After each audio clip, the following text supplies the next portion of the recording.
नमस्कार विद्यार्थी मित्रांनो. प्रकरण 6 वसाहतवादाविरुद्ध भारतीयांचा संघर्ष या प्रकरणातील महात्मा गांधीजींची निशस्त्र प्रतिकार चळवळ याविषयी आपण जाणून घेणार आहोत.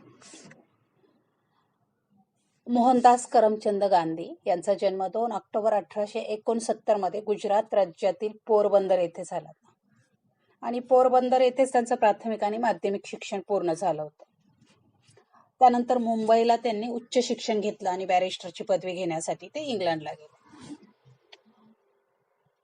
मुंबईमध्ये त्यांनी काही काळ वकिली सुरू केली होती. त्यानंतर ते दक्षिण आफ्रिकेत गेले आणि तिथे त्यांनी वकिली केली. दक्षिण आफ्रिकेतच त्यांच्या राजकीय आणि सामाजिक कार्याला सुरुवात झाली असं आपण म्हणू शकतो. आफ्रिकेत असतानाच जॉन रस्किनने लिहिलेल्या अनटू धिस लास्ट या पुस्तकाच्या वाचनानंतर महात्मा गांधीजींमध्ये आमूलाग्र बदल घडून आला. स्वातंत्र्य आणि समता यासाठी लढा देणारा नेता म्हणून आफ्रिकेमध्ये महात्मा गांधीजींना मान्यता मिळाली. लोकमान्य टिळकांच्या मृत्यूनंतर म्हणजे 1920 नंतर राष्ट्रीय चळवळीची सूत्र महात्मा गांधीजींकडे आली. गांधीजींच्या नेतृत्व शैली आणि लढ्याच्या अभिनव तंत्राने राष्ट्रीय चळवळ अधिक व्यापक झालेली होती. गांधीजींच्या कार्याला खऱ्या अर्थाने दक्षिण आफ्रिकेमध्येच सुरुवात झालेली होती. गांधीजींनी दक्षिण आफ्रिकेत सरकारविरुद्ध संघर्ष केला, कारण दक्षिण आफ्रिकेत सरकारने कृष्णवर्णीयांना आणि तेथील भारतीयांना ब्रिटिश सरकार तुच्छ समजत होतं. हीन दर्जाची वागणूक देत होतं आणि त्यांच्यावर विविध प्रकारची जाचक निर्बंध लादलेली होती. आणि म्हणून गांधीजींनी या धोरणाविरुद्ध संघर्ष केला होता आणि त्या लढ्यामध्ये त्यांना यश मिळाले. 1915 मध्ये नामदार गोपाळ कृष्ण गोखले यांच्या सांगण्यावरून महात्मा गांधीजी आफ्रिकेतून भारतात परत आले. गांधीजींच्या प्रारंभीच्या जीवन कार्यकाळामध्ये चंपारण्य सत्याग्रह, खेडा सत्याग्रह आणि अहमदाबाद येथील आंदोलनाचा समावेश होतो. या कार्यामुळे गांधीजींचे नाव सर्वतोमुखी झाले. पुढे ब्रिटिश सरकारने भारतीय चळवळ दडपण्यासाठी रौलेट कायदा लागू केला. गांधीजींच्या सूचनेनुसार भारतीयांनी देशभर उपोषण, हरताळ, सार्वजनिक सभा यासारखे निषेध अस्त्र वापरले. गांधीजींना अटक झाली तेव्हा ठिकठिकाणी हिंसक आंदोलन झाले. गांधीजी ज्यावेळी भारतात परत आले त्यावेळी त्यांनी भारतातील एकंदर परिस्थितीचे सर्वप्रथम अवलोकन केले, परिस्थितीची पाहणी केली आणि ती करत असताना भारतातील अतीव दैन्य आणि दारिद्र्य पाहून त्यांचं मन विषण्ण झालं होतं आणि त्यातूनच त्यांनी आपल्या स्वतःच्या जीवन पद्धतीमध्ये, जीवनशैलीमध्ये बदल केला होता.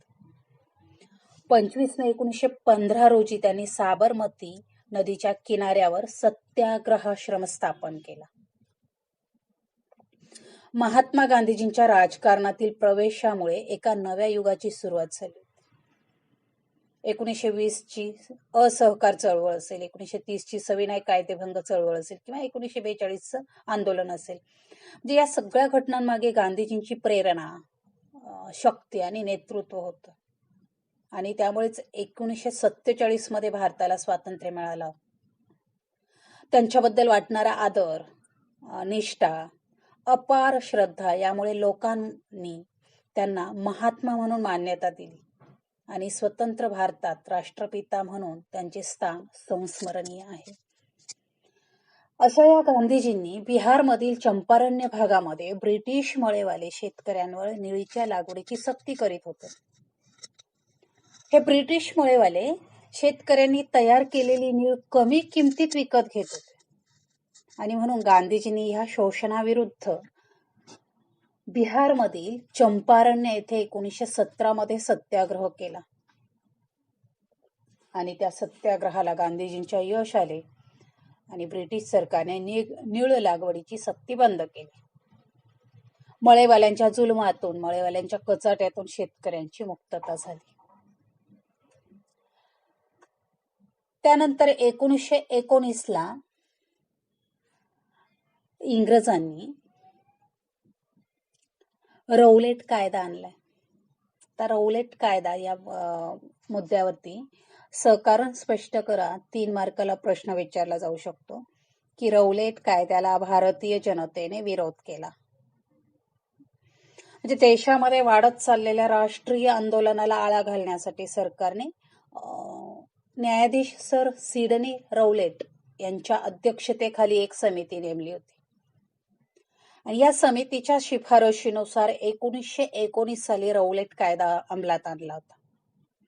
या कायद्यानुसार कोणाही भारतीयाला विना वॉरंट तुरुंगात पाठवणं, विना चौकशी खटला दाखल करणं यासारखे अधिकार ब्रिटिश सरकारला मिळाले होते. आणि म्हणून भारतीय जनतेने रौलेट कायद्याला विरोध केला होता.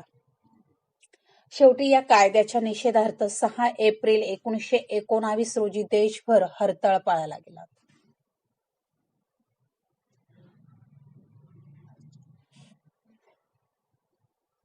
रौलेट कायद्याविरोधी सत्याग्रह लढ्याने पंजाबमध्ये प्रखर स्वरूप धारण केलं होतं.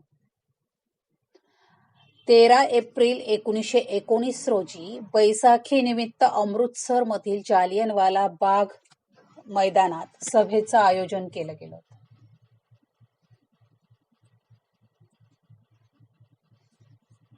या जालियनवाला बाग हत्याकांड टिपली ह्या 2 गुणांसाठी विचारलं जाऊ शकतं. किंवा सहकारण स्पष्ट करा रवींद्रनाथ टागोरांनी सर या पदवीचा त्याग केला.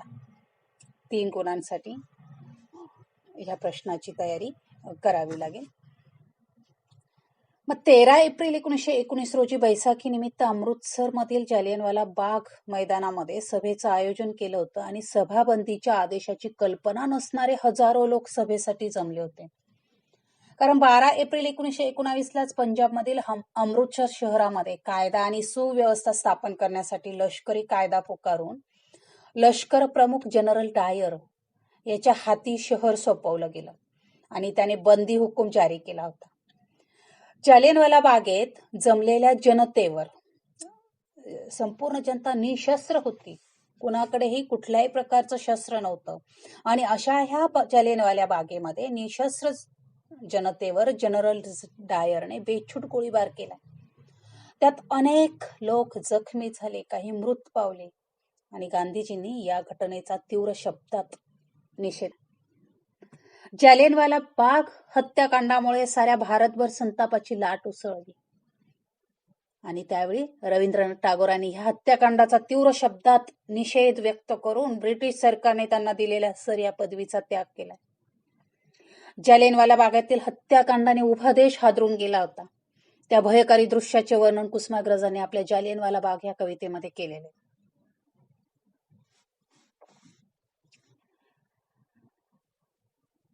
त्यानंतर 1920 सालच्या नागपूर येथील अधिवेशनात राष्ट्रीय सभेने असहकाराच्या देशव्यापी चळवळीला पाठिंबा देणारा ठराव संमत केला. या असहकार आंदोलनाची सगळी सूत्र महात्मा गांधीजींकडे सोपवली गेली आणि मग गांधीजींनी असहकाराचा कार्यक्रम जाहीर केला. आता याही मुद्द्यावर 5 मार्काला सविस्तर उत्तर लिहा म्हणून प्रश्न विचारला जाऊ शकतो. प्रश्न बघा कसा असेल. असहकार चळवळीविषयी माहिती लिहा. मुद्दे दिलेले असतील. पहिला मुद्दा आहे कार्यक्रम, दुसरा मुद्दा सहभागी नेते आणि तिसरा मुद्दा आहे आंदोलनातील घटना.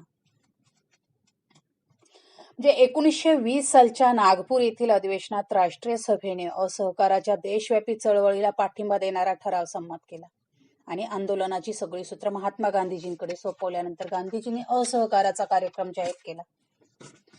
मग काय होता असहकाराचा कार्यक्रम? पहिला मुद्दा तर असहकाराचा कार्यक्रम.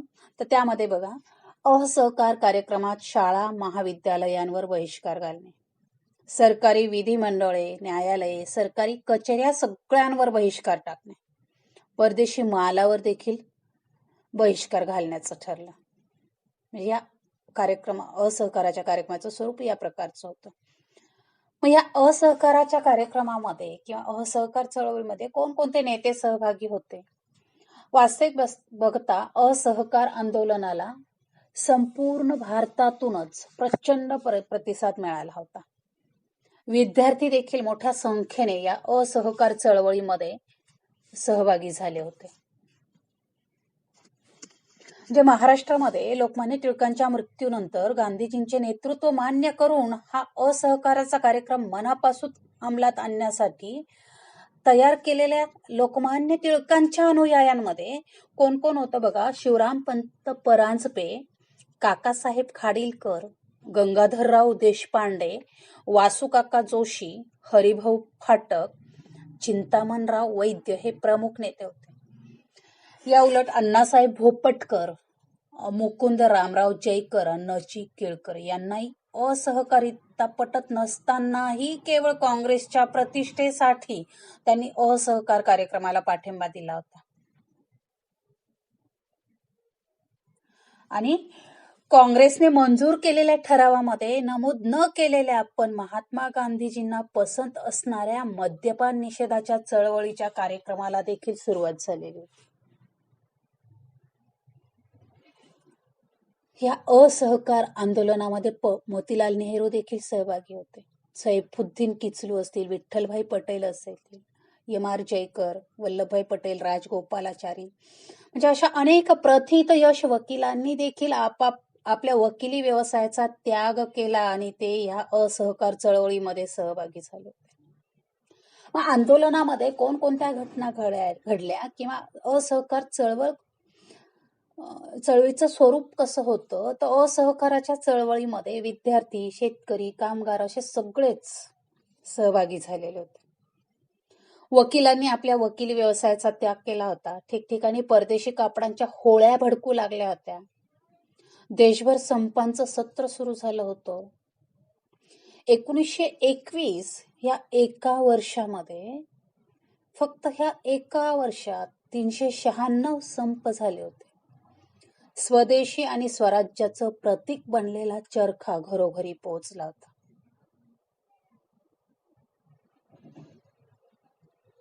म्हणजे अशा प्रकारचं ह्या कार्यक्रमाचं स्वरूप होतं. त्यानंतर पुढचा मुद्दा आहे कायदेभंग सत्याग्रह. गांधीजींनी मिठाचा कायदा मोडून सत्याग्रह केलाय. सहकारण स्पष्ट करा 3 गुणांसाठी. 6 एप्रिल 1930 रोजी गांधीजींनी मिठाचा कायदा मोडून सत्याग्रह केला. आता ब्रिटिश सरकारने मिठासारख्या जीवनावश्यक वस्तूवर कर लादला होता. हा अन्यायकारक कर बंद व्हावा म्हणून गांधीजींनी सहकाराचा सत्याग्रहाचा मार्ग अवलंबला होता. गांधीजींनी 12 मार्च 1930 रोजी साबरमती आश्रमातून गुजरातच्या समुद्र किनाऱ्यावरील दांडी या ठिकाणी पदयात्रा नेली होती. म्हणजे मिठावरील करामुळे ब्रिटिशांच्या तिजोरीमध्ये 5,07,00,000 रुपयांची भर पडत होती. मात्र करोडो गरीब लोकांना मिठासारख्या जीवनावश्यक वस्तूंवरील कर जाचक वाटणं साहजिक होतं आणि म्हणून हा मिठाचा कायदा मोडण्यासाठी गांधीजींनी आपल्या साबरमती आश्रमातील 79 अनुयायांची पहिली तुकडी सत्याग्रहासाठी निवडली. त्यामध्ये पंडित खरे, गणपतराव गोडसे, विनायकराव, केशव गोविंद हरकारे, अवंतिकाबाई गोखले, जमनालाल बजाज, बाळासाहेब खेर, द.ना. बांदेकर, स.का. पाटील, हरिभाऊ मोहानी, दत्ताजी ताम्हाणे यासारखे 13 महाराष्ट्रीयन होते. 12 मार्चला सुरू झालेली ही दांडी यात्रा 5 एप्रिल 1930 ला दांडी येथे पोहोचल्यानंतरच समाप्त झाली. म्हणजे साबरमती ते दांडी हे 240 मैलांचं अंतर पायी चालून महात्मा गांधीजींनी वाटेत अनेक ठिकाणी छोट्या मोठ्या सभांमध्ये केलेल्या भाषणांमुळे सर्वत्र जागृती निर्माण झाली होती. 6 एप्रिल 1930 ला महात्मा गांधीजींनी समारंभपूर्वक मिठाचा कायदा मोडला. सत्याग्रहींमधील बऱ्याच कार्यकर्त्यांना अटक झाली. त्यात महाराष्ट्रामधील कार्यकर्त्यांचा देखील समावेश होता. त्या ठिकाणी म्हणजे 6 एप्रिल 1930 रोजी दांडी येथे समुद्र किनाऱ्यावर मीठ उचलून मिठाच्या कायद्याचा त्यांनी भंग केला, म्हणजे मिठाचा कायदा मोडला. त्यानंतर पुढचा मुद्दा आहे आझाद हिंद सेना. टिपली हा 2 गुणांसाठी. इंग्लंडने दुसऱ्या महायुद्धात जर्मनीच्या विरुद्ध भाग घेतला आणि भारतही युद्धामध्ये उतरल्याचं परस्पर जाहीर करून टाकलं. भारतीयांची कुठल्याही प्रकारची परवानगी न घेता, त्यांना न सांगता, त्यांना न विचारता. गांधीजी आणि काँग्रेस म्हणजे राष्ट्रीय सभा यांचा या निर्णयाला विरोध होता. या युद्धामध्ये जपान जर्मनीच्या बाजूने उतरलं आणि जपानने आग्नेय आशियातील ब्रिटिशांच्या ताब्यातील प्रदेश जिंकले. ब्रिटिश सैन्यातील अनेक भारतीय सैनिक जपानच्या हाती लागले. त्यातूनच रासबिहारी बोस यांनी आझाद हिंद सेनेची स्थापना केली. आझाद हिंद सेनेचं नेतृत्व सुभाषचंद्र बोस यांनी केलं होतं. सुभाषचंद्र बोस यांनी 1443 मध्ये सिंगापूर येथे आझाद हिंद सरकारची स्थापना केली. 1943च्या अखेरीस आझाद हिंद सेनेने अंदमान आणि निकोबार ही बेटं जिंकून घेतली होती. तुम मुझे खून दो मैं तुम्हें आझादी दूंगा ही घोषणा नेताजी सुभाषचंद्र बोस यांनी लोकप्रिय केली. 1944 मध्ये त्यांनी आराकानचा प्रदेश मिळवला. आसामच्या पूर्व सीमेवरील ठाणी देखील जिंकून घेतली. मात्र त्यांची इम्फाळची मोहीम अर्धवट राहिली. म्हणजे अत्यंत प्रतिकूल परिस्थितीत देखील आझाद हिंद सेनेचे सैनिक नेटाने लढत होते. त्यानंतर 1942चं भारत छोडो आंदोलन. या मुद्द्यावरही सविस्तर उत्तर लिहा. 5 गुणांसाठी प्रश्न विचारला जाऊ शकतो. बघा, चले जाव आंदोलनाची माहिती लिहा. मुद्दे दिलेले असतील मुंबई अधिवेशन, गांधीजींचे आवाहन आणि तिसरा मुद्दा असेल चळवळ आणि परिणाम. म्हणजे 8 ऑगस्ट 1942 रोजी राष्ट्रीय सभेने ब्रिटिश सरकारला चले जावचा आदेश दिला आणि त्यानंतर जी चळवळ सुरू झाली तिला चले जाव चळवळ असं म्हटलेलं आहे. म्हणजे राष्ट्रीय सभेच्या कार्यकारिणीने वर्धा येथे ब्रिटिशांनो भारत सोडून जा किंवा ब्रिटिशांनी भारत सोडून जावे असा ठराव मंजूर केला होता. त्या ठरावावर 7 ऑगस्ट 1942 रोजी मुंबईच्या गवालिया टँक मैदानावर राष्ट्रीय सभेचं अधिवेशन मौलाना अब्दुल कलाम आझाद यांच्या अध्यक्षतेखाली सुरू झालं. राष्ट्रीय सभेच्या कार्यकारिणीने संमत केलेला ब्रिटिशांनो भारत सोडून जा हा ठराव मुंबई अधिवेशनामध्ये मांडला गेला. 8 ऑगस्ट रोजी पंडित नेहरूंनी मांडलेला छोडो भारत ठराव एकमताने मंजूर झालाय. गांधीजींच्या नेतृत्वाखाली देशव्यापी अहिंसक आंदोलन सुरू करण्याचा निर्णय देखील त्यावेळी घेण्यात आला. गांधीजींनी जनतेला आवाहन केलं की हे आंदोलन राष्ट्रीय सभेचं नसून संपूर्ण भारतीयांचं आहे आणि म्हणून संपूर्ण भारतीयांनी, प्रत्येक स्त्री पुरुषाने या क्षणापासून आपण स्वतंत्र आहोत असं समजावं आणि लढ्यासाठी, आंदोलनासाठी सिद्ध व्हावं. हा निकराचा लढा आहे हे सांगताना 8 ऑगस्ट 1942 रोजीच्या अधिवेशनामध्ये महात्मा गांधीजींनी जनतेला करेंगे या मरेंगे हा मंत्र दिला आणि ही आपली प्रतिज्ञा असली पाहिजे असं आवाहन देखील त्यांनी केलंय आणि ह्या प्रतिज्ञेसाठी बलिदानाची तयारी ठेवा असंही आवाहन गांधीजींनी भारतीयांना केलं होतं. म्हणजे काँग्रेस पुढे सरकार विरुद्ध लढा सुरू करण्याखेरीज अन्य पर्याय राहिलेला नव्हता आणि अधिवेशनाच्या दुसऱ्याच दिवशी म्हणजे 8 ऑगस्टलाच छोडो भारत अथवा चले जावचा ठराव मांडण्यात आला होता आणि तो लगेच मंजूर झालेला होता. मात्र 9 ऑगस्टला म्हणजे दुसऱ्या दिवशी लगेचच महात्मा गांधीजी, पंडित नेहरू यासारख्या काँग्रेसच्या 148 प्रमुख नेत्यांना अटक झाली. परिणामी संपूर्ण देशामध्ये छोडो भारत आंदोलनाला सुरुवात झाली. महाराष्ट्रात देखील या आंदोलनाने जोर धरला.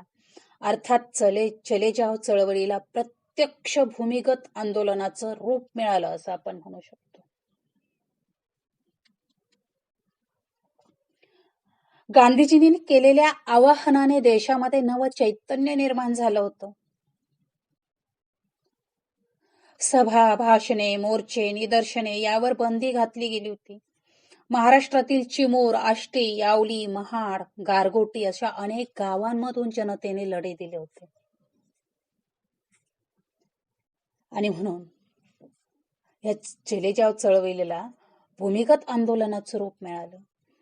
भूमिगत चळवळ टीप लिहा 2 गुण किंवा सविस्तर उत्तर लिहा 5 गुणांसाठी 1942 साली सुरू झालेल्या भूमिगत चळवळीची माहिती लिहा. 8 ऑगस्ट 1942 रोजी राष्ट्रीय सभेने मंजूर केलेल्या छोडो भारत किंवा चले जाव या ठरावामुळे आणि गांधीजींनी केलेल्या करेंगे या मरेंगे या आवाहनामुळे देशात नवे चैतन्य निर्माण झाले. 1942 सालच्या अखेरीस या जन आंदोलनाला नवीन वळण मिळालं आणि या काळातच भूमिगत चळवळींना सुरुवात झाली. महात्मा गांधीजींना अटक झाल्यानंतर 1942च्या क्रांतीचा स्फोट मुंबई शहरामध्ये झाला आणि मुंबई हे क्रांतीचं केंद्र बनलं. आंदोलनाचं नेतृत्व भूमिगत झालेल्या तरुण समाजवादी कार्यकर्त्यांकडे आलं. या भूमिगत आंदोलनाच्या कार्यात जयप्रकाश नारायण, डॉक्टर राम मनोहर लोहिया, अरुणा असफ अली, अच्युतराव पटवर्धन, एस.एम. जोशी, नागव गोरे, उषा मेहता, साने गुरुजी, अण्णासाहेब सहस्रबुद्धे, शिरूभाऊ लिमये यासारखे भूमिगत झालेले नेते सहभागी होते.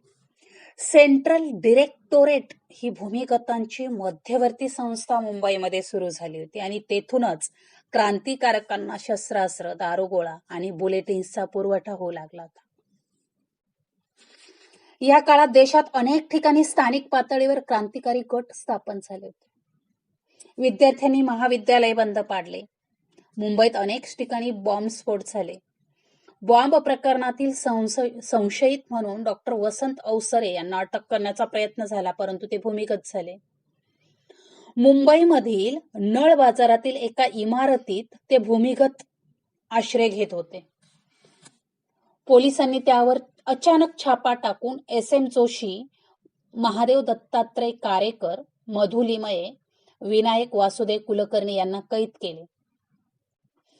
उषा मेहता, विठ्ठलदास जेव्हेरी, चंद्रकांत बाबू जेव्हेरी यांनी मुंबईमध्ये सिक्रेट रेडिओ स्टेशन सुरू केलं आणि त्यामार्फत 1942च्या क्रांतीची प्रेरणा आणि संदेश संपूर्ण भारतभर प्रसारित करण्याचं कार्य त्यांनी केलेलं आहे. कर्जत तालुक्यात भाई कोतवाल यांचा आझाद दस्ता तर नागपूरच्या जनरल आवारी यांची लाल सेना यांनी सरकारला सळो की पळो केलं. बंगालमधील मिदनापूर जिल्ह्यात, उत्तर प्रदेशातील बलिया आणि आझमगडच्या भागामध्ये, बिहारमधील भागलपूर आणि पूर्णिया जिल्ह्यामध्ये लोकांनी ब्रिटिश अधिकाऱ्यांची हकालपट्टी केली आणि तेथील राज्यकारभार आपल्या हाती घेऊन तेथे प्रतिसरकारांची स्थापना केली. या भूमिगत चळवळींमुळे ब्रिटिश सत्तेचा पाया मात्र खिळखिळा झाला. ह्या 1942च्या भारत छोडो आंदोलनात जे प्रमुख नेते होते ते प्रमुख नेते इंग्रजांची दिशाभूल करण्यासाठी टोपण नाव धारण करून वावरत होते. वेगळी नावं त्यांनी धारण केलेली ती. अच्युतराव पटवर्धन कुसुम ह्या नावाने ओळखले जात होते. राम मनोहर लोहिया डॉक्टर म्हणून ओळखले जात होते. तर सादिक अली यांना सुशीला किंवा सत्या असं म्हटलं जात होतं. बाबा राघवदास यांना दीदी म्हणून ओळखलं जात होतं, या टोपण नावाने ओळखलं जात होतं. सुचेता कृपलानी यांना दादी किंवा बहेनजी म्हणून ओळखलं जात होतं. तर अरुणा असफ अली यांना कदम आणि एस.एम. जोशी यांना इमाम अली अशा टोपण नावांनी हे भूमिगत नेत्यांना ओळखलं जात होतं. त्यानंतर जी प्रतिसरकारांची स्थापना ठिकठिकाणी देशामध्ये झाली, 1942 साली सुरू झालेली ह्या चले जावच्या काळामध्ये त्यामध्ये बघा प्रतिसरकारांची स्थापना 2 गुणांसाठी टीप लिहा म्हणून. बंगालमधील मिदनापूर जिल्ह्यामध्ये, त्यानंतर उत्तर प्रदेशातील बलिया आणि आजमगडच्या भागात, बिहारमधील भागलपूर आणि पूर्णिया जिल्ह्यामध्ये लोकांनी ब्रिटिश अधिकाऱ्यांची हकालपट्टी केली आणि तेथील राज्यकारभार आपल्या हाती घेऊन प्रतिसरकारांची स्थापना केली. महाराष्ट्रामध्ये सातारा जिल्ह्यात क्रांतिसिंह नाना पाटील यांनी 1942 मध्ये प्रतिसरकार स्थापन केले.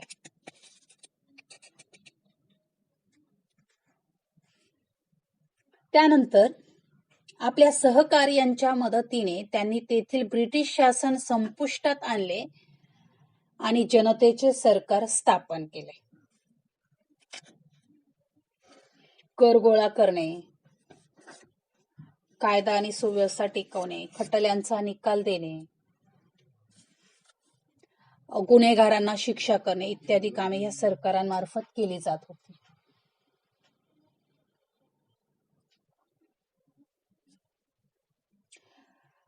म्हणजे अशा प्रकारे या सर्व चळवळींचा परिणाम भारतात ब्रिटिश सत्तेचा पाया खिळखिळा होण्यास कारणीभूत ठरला असं आपण म्हणू शकतो. या भारतीय स्वातंत्र्य लढ्याची दखल अमेरिका आणि सिंगापूर येथे देखील घेतली गेली. अमेरिकेत दुसऱ्या महायुद्धाच्या काळामध्ये अमेरिकेतील लाईफ या साप्ताहिकाने भारताला तात्काळ स्वातंत्र्य द्यावे अशी मागणी केली. भारतीय स्वातंत्र्य हा केवळ भारताचा प्रश्न नाही, तर तो मानवी स्वातंत्र्याचा प्रश्न आहे असे निवेदन Albert Einstein, Louis Fischer, Edgar Snow, Wendell Willkie, John Gunther, Pearl Buck इत्यादींनी स्वतःच्या स्वाक्षरीनिशी काढले. सिंगापूरमधून भारतीय स्वातंत्र्य आत्ता नाही तर कधीच नाही, भारतवासियांचा अशा घोषणांचं फलक घेऊन सिंगापूरमध्ये हजारो भारतीयांनी एक विशाल मिरवणूक काढली होती. सिंगापूरला त्यावेळी शोनान म्हणून ओळखलं जात होतं. इंडियन इंडिपेंडन्स लीगच्या नेतृत्वाखाली मलायातील सर्व मोठ्या शहरात ब्रिटिश विरोधी निदर्शने झाली. मेदान आणि सुमात्रामध्ये म्हणजे इंडोनेशियामध्ये देखील भव्य निदर्शनं झाली. म्हणजे अशा रीतीने 1942च्या चलेजाव आंदोलनामध्ये किंवा त्या काळामध्ये घडून आलेल्या चळवळींमध्ये संपूर्ण भारतवासीय मोठ्या संख्येने सहभागी झालेले होते. मात्र त्याच दरम्यान बंगालमध्ये मोठा दुष्काळ पडला होता. या काळात बंगालमध्ये क्रांतिकारकांनी राष्ट्रीय सरकार उभारलं. या सरकारच्या नेत्यांनी आपल्या अनुयायांसमोर एक आदर्श घालून दिला. अजय मुखर्जी यांनी भारत छोडो भारत या ग्रंथाचे कर्ते श्रीपाद केळकर यांना एक मुलाखत दिली होती. अजय मुखर्जी हे जे स्वातंत्र्यानंतर पश्चिम बंगालचे मुख्यमंत्री झाले होते. त्या अजय मुखर्जींनी या मुलाखतीमधून आपणास राष्ट्रीय नेत्यांचे धीरोदात्त वर्तन, दुष्काळाची तीव्रता आणि त्या संबंधीचे मौखिक पुरावे इतिहास समजून घेण्यासाठी किती महत्वाचे आहे हे समजतं. मुलाखतीतील त्यांचं पुढील वाक्य महत्वाचं होतं. दुष्काळाच्या काळात सतत 9 महिने आम्ही सबंध दिवसात फक्त 3 छटाक भात आणि थोडीशी डाळ खाऊन काढले असं त्यांनी सांगितलं. आणि मग या अर्थाने खऱ्या अर्थाने या चळवळीला